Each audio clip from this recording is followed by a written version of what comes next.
আসসালামু আলাইকুম। সম্মানিত দর্শক, খাল কেটে কুমির এনে এখন নিজেরাই মহাবিপদের মধ্যে পড়ে গেছে। এখন তারা বলা শুরু করছে যে আমরা কি খাল কেটে কুমিরই আনলাম নাকি। দেখেন, এই যে আলোচনাটা খাল কেটে কুমির আনা, আমরা ছোটোবেলায় বইয়ের পাতায় পড়ছি, আর এখন বাস্তবে মানুষের মুখ থেকে শুনতেছি। আমরা কিন্তু ইতিমধ্যে এটা জানি যে আতাউর রহমান বিক্রমপুরী গ্রেপ্তার হয়েছেন। আতাউর রহমান বিক্রমপুরী গ্রেপ্তার হওয়ার পরে কিন্তু এই আলোচনাটা সামনে চলে এসছে যে আমরা কি খাল কেটে কুমির নিয়ে আসছি। এখন প্রকৃতপক্ষে এটা তো আমরা বলতেছি, এটা তো আমরা 2024-এর 5ই আগস্টের পরপরই যে ঘটনাগুলো ঘটছে সেই ঘটনা দেখে তার পরিপ্রেক্ষিতে আমরা বলা শুরু করছি। তখন থেকেই 24 সাল থেকে আমরা কিন্তু বলা শুরু করছি যে খাল কেটে কুমির আনা হয়েছে। যে আশা আকাঙ্ক্ষা নিয়ে মানে সাধারণ মানুষ রাজপথে নামছিল তারা প্রতারিত হয়েছে, তাদেরকে ভুল বোঝানো হয়েছে। প্রকৃতপক্ষে গণঅভ্যুত্থানটা হাইজ্যাক হয়ে গেছে, অথবা যারা এখন আছেন তারাই গণঅভ্যুত্থানটা ম্যাটিকুলাসলি ঘটাইছে, প্রধান উপদেষ্টা বলছেন। এখন এই আতাউর রহমান বিক্রমপুরের একটা ভিডিও ফুটেজ আমি সোশ্যাল মিডিয়াতে দেখলাম, সেখান থেকে আমি নিয়ে আসছি, আপনাদেরকে দেখাবো। সেখানে তিনি কাদের কাদের নাম উচ্চারণ করছেন, কাদের কাদের বলছেন যে কারা কারা এই যে 18 ডিসেম্বর দিবাগত রাত্রে। দেখেন, এর আগে অনেকগুলো মব হয়েছে, অনেকগুলো সহিংসতা হয়েছে, অগ্নিসংযোগের মতো ঘটনা ঘটছে, মানুষকে পিটিয়ে প্রাণ মারার মতো ঘটনা ঘটছে, প্রাণ কেড়ে নেওয়ার। কিন্তু 18 ডিসেম্বর যে ঘটনাটা ঘটছে সেইটা দেখা মনে হয় জুলাই আগস্ট আন্দোলনের মধ্যে পুলিশদেরকে যেভাবে নির্মম অত্যাচারের মাধ্যমে প্রাণ কেড়ে নেওয়া হয়েছে সেরকম ঘটনা। যেমন ধরেন, ডেলি স্টারে অগ্নিসংযোগ করা হলো, সেখানে কিভাবে করা হলো, চতুর্দিক দিয়ে অগ্নিসংযোগ করা হলো এবং বাইরে গেটে তালা লাগিয়ে দেওয়া হলো, ভিতরে যে 18-20 জন সাংবাদিক আছে তারা যেন বের না হইতে পারে। এখন ওই 18-20 জন সাংবাদিক, তাদের তো প্রাণ রক্ষা করতে হবে, প্রাণ রক্ষার সাথে তারা ছাদে গেছে, 8 10 তারা ছাদে গেছে। এখন ফায়ার ব্রিগেড এসে কি বলে দমকল বাহিনী এসে তাদেরকে সেখানে ভিড়তেই দেওয়া হয় নাই। উদ্দেশ্যটা দেখেন, আমরা কিছুদিন আগে দেখলাম যে একজন ওই যে নুরাল পাগলাকে কবর থেকে উঠাইয়া সেইটাকে অগ্নিসংযোগের ঘটনা। আমরা এরকম ঘটনা অনেক দেখছি, কবর খুঁড়ে সেই কবরে আগুন অগ্নিসংযোগ করার মতো ঘটনা আমরা দেখছি। ঘরে তালাবদ্ধ অবস্থায় ঘরে আগুন লাগিয়ে দেওয়ার ঘটনা দেখছি। 18 ডিসেম্বর দিবাগত রাত্রে 2025 আমরা সেই ঘটনার পুনরাবৃত্তি দেখলাম। ময়মনসিংহের দীপুচন্দ্র দাস, মানে শুধুমাত্র একটা অভিযোগ, গুজব, সেই গুজবের পরিপ্রেক্ষিতে আগুনে তাকে বৎস করে দেওয়া হলো। 2টা প্রথম সারির কার্যালয়ে অগ্নিসংযোগ করা হলো। ওদিসি থেকে শুরু করে সাংস্কৃতিক কাজ সব জায়গাতেই কি একটা কাণ্ড ঘটলো। এইটা নিয়ে বর্তমান সরকারের উপর এই পরিমাণ চাপ আসতেছে যে হয় আপনি তাদেরকে গ্রেপ্তার করেন, না হয় আপনি বিদায় নেন, মানে এরকম পর্যায়ে চলে গেছে। যার পরিপ্রেক্ষিতে সরকার এখন বাধ্য হইতেছে এই আতাউর রহমান বিক্রমপুরীদের গ্রেপ্তার করার জন্য। কিন্তু আশ্চর্যজনক ঘটনা কোনটা ঘটছে, আতাউর রহমান বিক্রমপুরী তিনি, তার পরিচয়টা আমি সংক্ষেপে একটু আপনাদেরকে দেই। দেখেন, 7ই মার্চ দৈনিক মানব জমিন পত্রিকার এক প্রতিবেদনে বলা হয়, বিক্রমপুরী তার ওয়াজ, অনলাইন বয়ান ও ফেসবুকে অতি উগ্র কথাবার্তা প্রচারের জন্য পরিচিত। তিনি 2024 সালের নভেম্বরের প্রথম আলোর সামনের বিক্ষোভে এবং সেখান থেকে আটক করে থানায় নিয়ে যাওয়া কয়েকজনকে থানা থেকে জোর করে ছাড়িয়ে নেওয়ার নেতৃত্ব দিয়েছিলেন। এর আগে প্রথম আলোর অফিসের কার্যালয়ের সামনে যে গরু দিয়ে ভুরি বোস করা হয়েছিল, ওই যে 3 ইঞ্চি পিঙ্কু বিশ্ব ঘাওড়া তিনি টাকা পাঠাইছিলেন, তারপরে সাংঘাতিক ইল্লু তিনিও মানে যুক্ত, সেখান থেকে যে কয়েকজনকে গ্রেপ্তার করা হয়েছিল, সেই গ্রেপ্তারকৃত থানা থেকে ছাড়ে নিয়ে আসার নেতৃত্ব দিয়েছিলেন আতাউর রহমান এই বিক্রমপুরী। দেখেন, বিক্রমপুরী 2021 সালে আনসারুল্লাহ বাংলা টিমের সদস্য হিসেবে গ্রেপ্তার হয়েছিলেন বলেও এই প্রতিবেদন উল্লেখ করা হয়। তার মানে কি? তার মানে হলো তিনি মানে একটা পরিচিত জঙ্গি গোষ্ঠীর সদস্য ছিলেন এবং তিনি গ্রেপ্তারও হয়েছিলেন 2021 সালে। 2021 সাল অবশ্য আওয়ামী লীগ সরকারের আমল, তখন তো যে জঙ্গিদেরকে ধরা হইতো তখন ওই আওয়ামী বিরোধী বা তখন যারা কথাবার্তা বলতো তারা তো বলতো যে আওয়ামী লীগ শুধু এগুলা জঙ্গি নাটক করে মাওলানাদের, কোরআনের পাখি হাফেজদের গ্রেপ্তার করতেছে, এই ধরনের বয়ান ছিল। কিন্তু এখন কেন গ্রেপ্তার হয়েছে, আমি সেই বিষয়ে আসবো। গত 18 ডিসেম্বর প্রথম আলো ডেইলি স্টারে হামলা অগ্নিসংযোগ ঘটনাতেও সামাজিক যোগাযোগ মাধ্যমে এই বিক্রমপুরীর নাম আসছিল, আর ভেরিফাইড ফেসবুক পেজে এই হামলার সমর্থনের কিছু পোস্টও দেখা যায়। মানে তিনি হামলার সমর্থনে পোস্টও দিচ্ছেন। বিক্রমপুরী যাদের নাম, মানে সত্যিকার অর্থে তিনি চাঞ্চল্যকর কিছু নাম প্রকাশ করছেন যে কারাই এর সাথে জড়িত, কাদের দেখে বিক্রমপুরী উৎসাহিত হয়েছেন, উৎসাহিত হয়ে তারা মবকে উস্কে দিচ্ছেন, এটা স্বীকার করছেন তিনি। দেখেন বিক্রমপুরীর যে বাহিনী আছে, মানে বিক্রমপুরীর যে কি বলে সংগঠনের অন্য সদস্যদের কিছু কথা আপনাদেরকে আগে শোনাই। বিক্রমপুরী বৈষম্য বিরোধী কারামুক্তি আন্দোলনের একজন কেন্দ্রীয় সমন্বয়ক।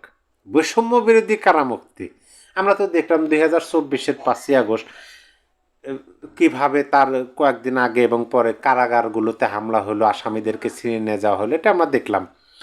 তিনি গ্রেপ্তার হওয়ার পর ওই সংগঠনের, এই যে কোন সংগঠন, কারামুক্তি আন্দোলনের কেন্দ্রীয় সমন্বয়ক, মানে সংগঠনের নাম হলো বৈষম্যহীন কারামুক্তি আন্দোলন, সেই সংগঠনের ফেসবুক পেজে এক পোস্টে বলা হয়, আমরা কয়েকদিন যাবৎ নিরীহ মানুষের গ্রেপ্তার দেখতেছি, সরকার ভিডিও ফুটেজ দেখে গ্রেপ্তার করতেছে, আমরা জানতে চাই বিক্রমপুরী প্রথম আলোর সামনে কি গিয়ে ভাঙচুর করেছে এমন কোনো ফুটেজ কেউ দেখাতে পারবেন?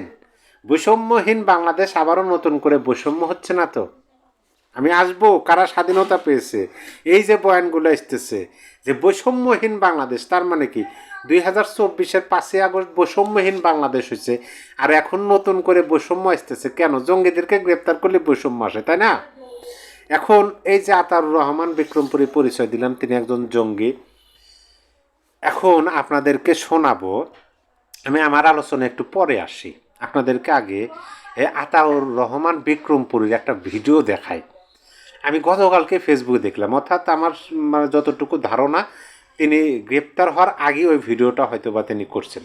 শুনুন তার কথাগুলো। আমাকে গ্রেফতার করেন, আমাকে গ্রেফতার করেন, আমি দোষ স্বীকার করব, আমি দোষ স্বীকার করে 164 ধারা জবানবন্দি দেব, এবং সাথে ওই যারা যারা যারা উস্কানি দিছে, যাদের পোস্ট দেখে আমরাও পোস্ট দিছি, সাদিকুর রহমান খানের পোস্ট দেখে আমরা দিছি, সার্জি সালামের পোস্ট দেখে আমরা দিছি, এই যে নাসিরউদ্দিন পাটোয়ারির পোস্ট দেখে আমরাও পোস্ট দিছি।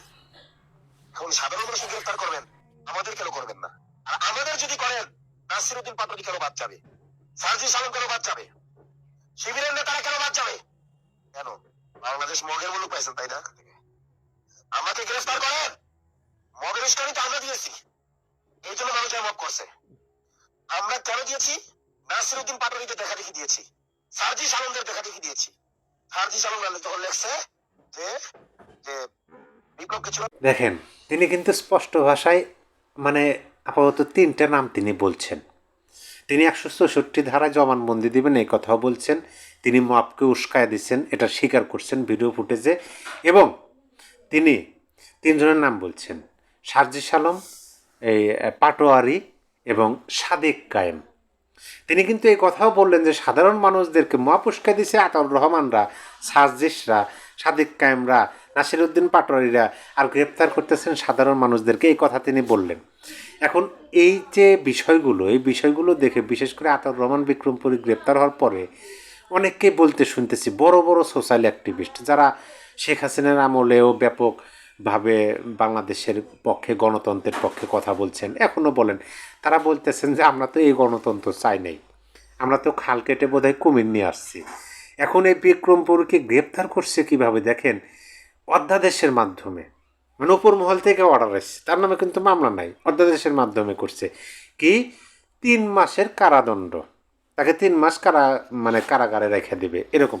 এখন এটা কীভাবে কি সেটা আমি বলতে পারি না, তবে এটা বলতে পারি যে দেখেন 2024-এর 5ই আগস্ট স্বাধীনতা অর্জন করছে কারা? বৈষম্যহীনের হাত থেকে রক্ষা পাইছে কারা? এই সমস্ত মানুষেরা, যারা মব করতে চায়, যারা অন্যের বাড়িতে অগ্নিসংযোগ করতে চায়, যারা বাক স্বাধীনতা কেড়ে নিতে চায়, যারা বিরোধী মতকে দমন করতে চায়, তারাই যখন তারা এই কাজগুলো করতেছে, সাংবাদিকদের ভিতরে রেখে আগুন লাগিয়ে দিতেছে, এবং তাদেরকে যখন গ্রেপ্তার করতেছে তখন বলতেছে যে বৈষম্যহীন বাংলাদেশে নতুন করে বৈষম্য, মানে কি আশ্চর্য বিষয়, তাই না? আর এই সংগঠনগুলো অমনি থাকে, তাদেরকে গ্রেপ্তার করা হয় না। আমি তো এই যে রাকসুর একজন নেতা, রাকসুর সভাপতি সম্ভবত, চুল বড় বড়, তার একটা বক্তব্য শুনলাম অর্থাৎ রাজশাহী বিশ্ববিদ্যালয়ের, যে যেভাবে হুমকি ধামকি দিয়ে কথা বলে তারপর আইনের আওতায় তারা আসে না। এখন এই বিক্রমপুরীরা বলতেছে যে আপনারা শিবিরকে কিছু বলবেন না, সাজেশকে কিছু বলবেন না, নাসিরকে কিছু বলবেন না, আমাদেরকে তাদেরকে গ্রেপ্তার করবেন, এই কথা বলতেছে। তাহলে ভাবেন, তার মুখ থেকে যদি এই কথাগুলো আসে তাহলে তো এই যে সরকারের নিয়োগকর্তারা তারাও তো যুক্ত। এখন গণতন্ত্র কামনা কামী যারা মানুষ, তারা বলতেছে যে আমরা খাল কেটে কুমির আনছি, ভুল করছি। তবে আমি শুধু এই কথাটাই বলবো, এদের মুখোশ জাতির সামনে আজ পরিষ্কার হয়ে গেছে। এইটা বোধহয় বাংলাদেশের মানুষদের জন্য প্রয়োজন ছিল, আমার মনে হয় এই জন্য প্রয়োজন ছিল যে আপনি একটা সুন্দর সাজানো গোছানো দেশ, সেই দেশের মানে সুন্দরভাবে চলতেছেন ফিরতেছেন, এই জঙ্গিদেরকে স্বাধীন করার জন্য, জঙ্গিদেরকে স্বাধীনতা দেওয়ার জন্য, তারা দাঁড়াতে তারা জঙ্গিপনা করতে পারে, এর জন্য রাস্তায় নামলেন আর বললেন যে ওই সরকার শুধু জঙ্গি নাটক করে। এখন দেখেন, এখন দেখেন বর্তমান বাংলাদেশের কি পরিবেশ পরিস্থিতি। এখন দেখেন বাংলাদেশের মানুষের, আমি একটা নিউজ দেখলাম 50-এরও অধিক শতাংশ মানুষ, মানে 100 জনের মধ্যে 50-এরও অধিক মানুষ তারা নিজের জীবন নিয়ে শঙ্কায় আছে। তাহলে ভাবেন কোন পর্যায়ে নিয়ে গেছে আমাদের দেশটাকে। এখন বোঝেন, বুঝতে থাকেন, আরও যত সময় যাবে বুঝতে, আমরা তো এই কথাগুলো প্রথম থেকে বলে আসতেছি যে এই এরকম এটা হচ্ছে। দেখেন আমার এই এই এই সময়ে ব্যারিস্টার সাইদুল হক সুমনের আমার একটা কথা মনে পড়ে যায়। আমি যখনই এই ধরনের নিউজ দেখি, যখনই আমি এই ধরনের মানে তথ্য পাই, তখনই আমার সেই সুমন, ব্যারিস্টার সুমনের কথা মনে পড়ে যায়। তিনি বলছিলেন সম্ভবত 3 আগস্ট অথবা জুলাই, সম্ভবত তিনি বলছিলেন আদালত প্রাঙ্গণে যে আপনারা কোঠার বিরুদ্ধে আন্দোলন করতেছেন, কোঠা আদালতের মাধ্যমে রায় ঘোষণা, তারপরে আপনারা আন্দোলন করতেছেন, এখন বলতেছেন যে এক দফায় এক দাবি শেখ হাসিনার পদত্যাগ বলতেছেন। ঠিক আছে, যদি শেখ হাসিনার পদত্যাগ হয় আপনারা তো বুঝতে পারবেন না, আপনাদের আন্দোলন হাইজ্যাক করে নেবে ওই জঙ্গি গোষ্ঠী, ওই জামাত শিবির, এই ধরনের বক্তব্য কিন্তু দিছিলেন ব্যারিস্টার সাইদুল হক সুমন। সেই বক্তব্যটা আমার এখন মনে পড়ে যায় যে তিনি সত্য কথাগুলি বলছিলেন এবং তিনি বোধহয় বুঝতে পারছিলেন দেশের এই পরিবেশ পরিস্থিতি হবে। আজ দেখেন, আজকে যারা এই আন্দোলনের মানে কি বলে সমর্থনকারী, যারা এই আন্দোলন সফল হওয়ার পরিপ্রেক্ষিতে অনেক খুশি হয়েছিলেন, এখন তারাই বলতেছেন যে খাল কেটে কুমির আনা হয়েছে। সম্মানিত দর্শক, আপনার মতামত অবশ্যই কমেন্ট বক্সে লিখবেন, অবশ্যই গঠনমূলকভাবে। সবাই ভালো থাকবেন। আল্লাহ হাফেজ।